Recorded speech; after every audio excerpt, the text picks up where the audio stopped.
If you're interested in new gear, you're new to fishing, or you want to catch more fish, these lures 100% are going to catch your fish. This is the video for you.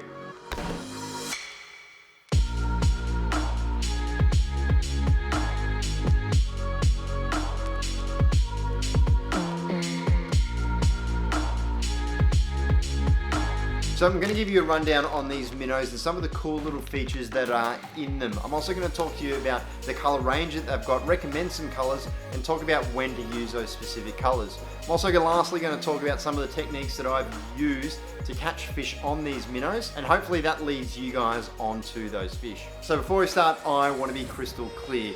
We're here reviewing the Baitjunkie 2.5 inch minnow from Daiwa. So that you have some sort of frame of reference, I'm going to use quite a popular lure in that, the Zman Slim Swim, so that you can compare the two. I do that purely as a frame of reference, knowing that that lure has been on the market for some time, and that is it. If you're here with a closed lens or a heavy bias thinking that I'm going to slag one brand for the other, that's not what this video or this channel's about. Now, for those of you that want to stick around, I've got a $400 Daiwa and Zman product giveaway courtesy of Burley Pro. Keep watching and I'll give you more details of that in a moment. But that's a good segue. I'm not sponsored by Daiwa and I'm not sponsored by Zman. Insert all those comments about being an independent review and all that. I will say that there is some constructive criticism in here about these Daiwa minnows, and that feedback has actually already been passed on to Daiwa. In terms of soft plastics, the baitfish profile has to be one of the most attempted out there. And if you don't believe me, Google it. It's not hard to understand why though. Big fish like to eat small fish, who like to eat smaller fish that like to eat tiny fish. So naturally, a company wants to make a bait that looks like that. I will say though that the majority of baits aren't really the size that we're going to talk about today in that 2.5 inch. Majority of ones that I've found are generally a little bit bigger and kind of for that offshore-ish application. So I think the Zman Slim Swim is one that we've majority used, and it's an easy one for us to all reference to. I actually have a special place for the Zman because my wife filled her very first tournament bag with it, and at the back side of that, it actually meant that I had earned a fishing buddy for life. So it's got a bit of a special place in our household. Now I want to spend a couple of seconds quickly talking about the Zman Slim Swim because there's some stuff in it that I want to reference to the Baitjunkie in a moment. Now, it's a 2.5 inch profile that was specifically requested for the Australian market. Zman Australia, which is a family-owned business, asked Zman USA to make that profile for our market. They made brand new molds and really focused on getting this material to quite a large tail action that you can see there is quite significant. Briefly, the idea behind it is that the edges are smooth and the profile is smooth, and that maximizes the amount of water that actually hits the tail at the rear. That uninterrupted water flow gets some really drastic tail action there. The other point about the lure is that it's actually nice and clean. It's got these vertical rigging lines down the center, so it's actually quite easy when you are lining it up to rig it. You can tell immediately if you're off center and you actually need to go again. Now I won't go too sciencey here, but the way that the belly comes back up into the tail and away from the body actually works as kind of like an aerofoil. It's Bernoulli's principle, but it causes water to ever so slightly accelerate because of that curvature. What that means is that when you have little to minimal water flow, the actual water here is accelerating ever so slightly and promoting that tail movement. Now that's two-dimensional. That taper occurs on the bottom side, but also if you look at it longitudinally, it actually works sideways as well. That is how we get some rapid movement in the water. Simply cast, lift, retrieve, slow roll. This bad boy does it all. So side by side, there's immediate things that pop out about the Baitjunkie. To the mill, they're pretty much the same size. There's some ribbing around the body that you'll immediately notice on the Baitjunkie, and there's a notch just after the waist prior to the tail. A little bit more on that later, but that's a quite important part. You can also see the belly curve on the Baitjunkie isn't as prominent as it is in the Zman. It makes the lure feel slightly longer for some reason, and I saw it, and that's the same trait that they've actually gone with in the grubz. You can tell in the grubz, the body is larger again.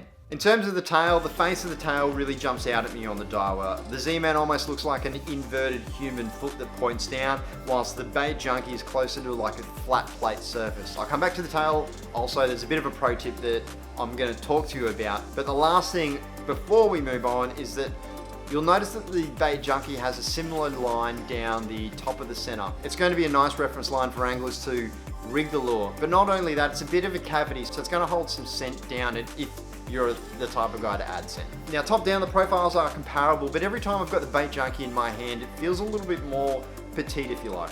I'm not sure if it's the body length that does it, but that petite kind of feeling was definitely there for me. Overall, I think there's subtle differences in the design, but there's no doubt that these lures are competing in the same market. They're both designed to replicate that small fish profile, and I think you'll find the Baitjunkie effective in the same manner you would have found the Zman effective.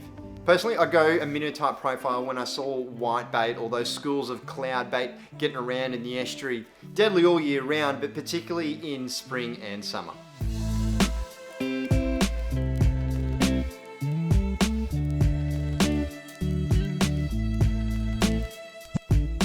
Right, so I'll try not to cover the same points that I did in the grub versus grub video when I talk about the material composition, but I'll reinforce a couple of points. It's a similar material to the Zman in that Elastomax type stuff. I haven't had any problems with it in terms of durability, but I will say it's a little bit more gooey than the Zman. And I do stand by the assertion that that gooiness gives you a few more opportunities to get your hook set right when you're feeding the jig head through the lure.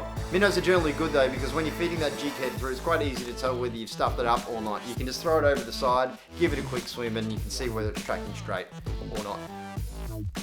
So if you're still here, I'd like to say thank you. We're giving away $400 worth of gear of your choice, courtesy of Burley Pro. Now, if you're unaware of Burley Pro, they've been supporters of this channel for some time, so a big thank you for me. They produce piping and boating gear to help your experience on the water. Things like layer covers, storage items, and transducer covers to protect your gear from the elements. So the winner's got two options. The first option is to take the full $400 in soft plastics. If you need a bit of guidance on what to choose, I can help you out, but it's your call. Now, I want you guys to compare them, so I'm gonna offer Zman and Baitjunkie soft plastics in that $400. Your choice on what you want. We've got you covered. I choose both the brands because I really want you to compare both of them as well and make up your own mind. Option 2, you break up the $400 on Daiwa product how you see fit. If you need line, lures, a rod, maybe a reel, go ahead and do that. I might recommend one of those new $180 in-feet rods that I did this raving review about recently, and then maybe use the extra $220 on a range of Baitjunkie soft plastics and maybe some Zmans on the side as well. But they're the two brands I'm gonna let you have. So to enter, all you need to do is like and subscribe the channel and comment below on which option you would like. You can go into as much detail as you want, or you can keep it simple. And lastly, you're gonna need to follow Burley Pro and myself on either Instagram or Facebook. And yes, I'll be checking. Easy peasy. I'll also give you a second and a third entry if you do share the video link to this post, and obviously tag me in it so that I can track you. But do that on social media and you'll get a second and third entry also.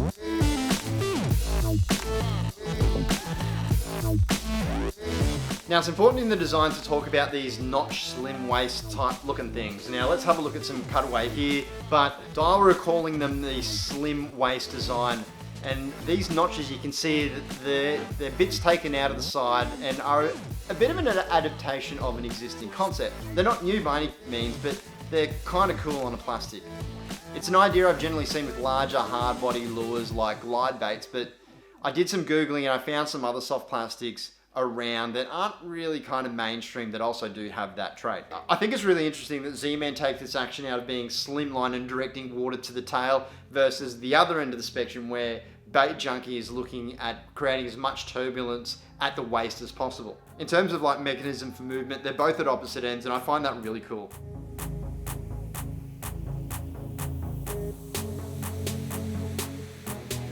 Now, if you've been watching a lot of the marketing stuff from Daiwa on these Baitjunkie releases, you'll understand that a core principle of the whole release has been about getting these tails to move at either the slowest speed or on the lightest jig head possible. And for me, they get a big tick from doing that. Now, I'm going to show you some footage of those two lures swimming side by side in the water. They're suspended to the same depth, rigged on the same pole, on a 1/8 jig head, and as straight as I could possibly get both of them. You can see how quickly the Daiwa Minnow settles into its rhythm, and it's got a nice wide yet petite action, with the body really maintaining a true straight line. I think that's going to be really cool for a person who's rigging weedless or really light on like a 124 jig head, particularly where that surface bite is really a thing. So I think they got the result of the notches and the flat plate tail to create some action on point. Now, what I will mention is that, again, these lures are customizable. I didn't know this until a week or two ago and haven't actually swum the lures in this customizable configuration. Partly because I don't think it's actually required to start with. But the Daiwa gents told me that if you cut a section out of here, it makes the movement a little bit more subtle. So does cutting down the tail to limit the amount of tail that's actually catching the water. And I'm pretty sure that's, again, not advertised anyway, so let's call that a pro tip from Daiwa. Go have a squiz at that if you're into the whole customizable thing, but cutting the tail this way, to be honest, actually makes it look like a Z-Man tail. Like I said, I don't think it's required for the standard fish show, but I know a lot of us like to tinker and muck around, so give that bad boy a go. Now, to preserve that tail action, whilst it's in storage or maybe at the bottom of your tackle bag, again, we've got that double clamshell so that you know when you open a pack of lures, you're going to get the same product every time.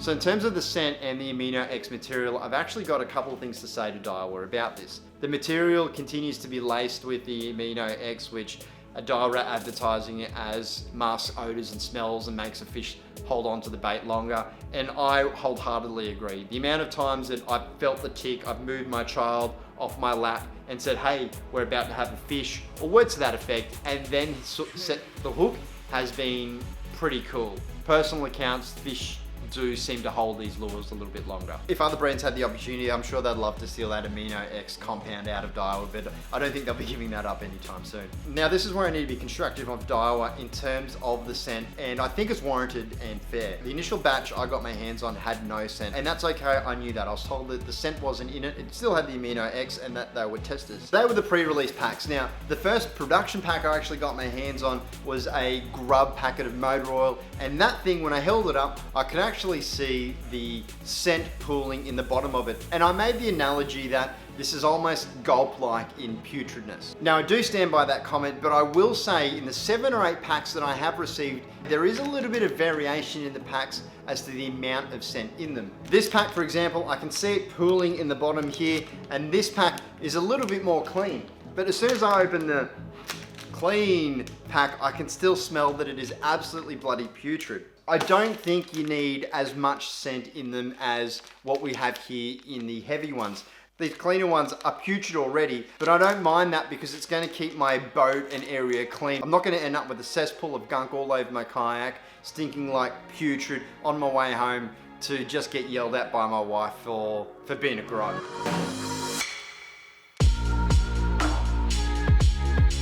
Right, so let's get into the colors, and here's the data that you're looking for. My 3 favorite picks. Number 1 out of the entire range, Pearl Watermelon. Number 2, Mudblood. Number 3, Motor Oil. Now let's talk about them all individually, but Mudblood to start with. Now, ask the guys at Daiwa how Mudblood came about, and it's basically a mud bloodworm color. They used the adjective burnt toffee when they're trying to describe how they're going to come up with it, but I reckon that color is dynamite. I couldn't believe it, and I couldn't script it any better, but that was the first color that I threw on that lure, and on the very first cast, I actually got the fish of it. I thought it was pretty BS, but I just had to share it. It is what it is. First cast. Can you believe that? In an act of bull, the very first cast. How good is that? That is absolutely crazy. Since then, it's actually been quite a standout for me, and naturally I like it. Look at this. So Pearl Watermelon is going to be a color that you're going to fall in love with both at the store, on the boat, fishing, and it's going to be really easy, I think, in my opinion, for tackle store owners and staff members to sell it because it looks awesome and it also catches fish. In my experience, in the clearer water, fish just jump all over it. It's got that two-tone laminate color that I was talking about before, and a really subtle pearl slash blue shimmer down the midsection of the lure. I think it's one of those lures that you take out of a packet at the store, look at it really quickly, and you're like, yep, I'll take a couple of packs of those. Got 4 fish right in front of the boat, probably 2 run lengths, 5 fish, 10 fish. There would have been 10 of them just sitting there as a pack. That was cool. That was really cool.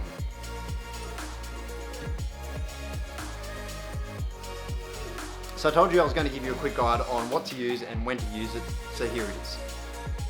If you're fishing in that brown tannin slash dirty water, motor oil is going to be the key in the morning. Mudblood, as the day moves on, you get a little bit more light, but they're basically the 2 colors there. In the clear water, I'd go for the camo in the morning, particularly around weed as a worm or a bait fish kind of comes out of its hidey hole for the night. And then pearl watermelon as the day brightens. I still continue to have this personal battle with that camo vomit color. And if you do too, I'd definitely consider the pearl gudgeon as a warranted replacement. If you're a one lure to rule them all type lure fisherman, well then go the motor oil, shortly followed by the pearl watermelon. That motor oil is deadly all over Australia at all times of day, in all types of weather conditions. So to get you started, I'm going to give you a quick rundown on a couple of techniques that I've used on these lures to get me fish. Now, I'm going to cut away to some footage here so you can follow me through. So number 1, spend the time getting the rigging straight and the lure right.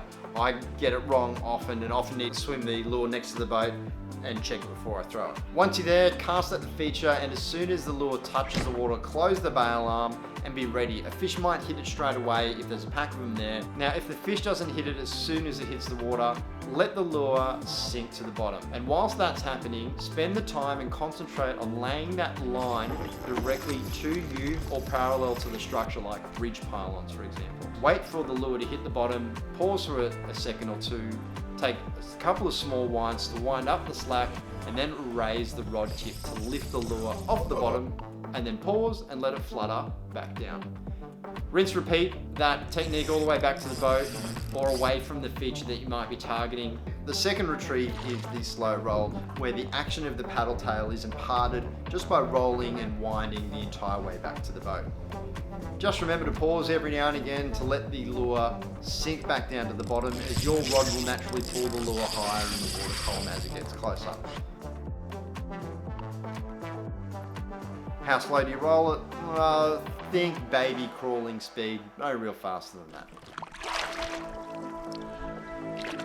On the lures, I like the TT style headlocks lures. I like the action of 116 as default, but I am seeing a lot of the Daiwa pros at the moment release product shots of that ultralight stuff, about that 124/140 mark where there's no actual weight on the front of the jig head. So you know they're going to work ultralight.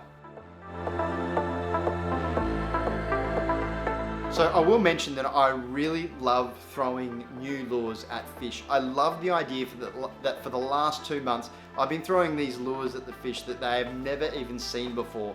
And I gain a bit of confidence that it makes me feel as though I've got the edge in the hunt. And I do think that these lures are going to give me the edge when targeting those popular species that have probably seen the stuff that's been out for a while. From my experience, there's no doubt that these lures catch fish. Every one of the fish that you've seen in this video has been caught on one of the minnows. I do hope that some of the data that I've given you in terms of techniques and colors helps you and puts you onto fish. Now, before I punch out, remember that $400 giveaway of Daiwa and Zman gear, courtesy of Burley Pro.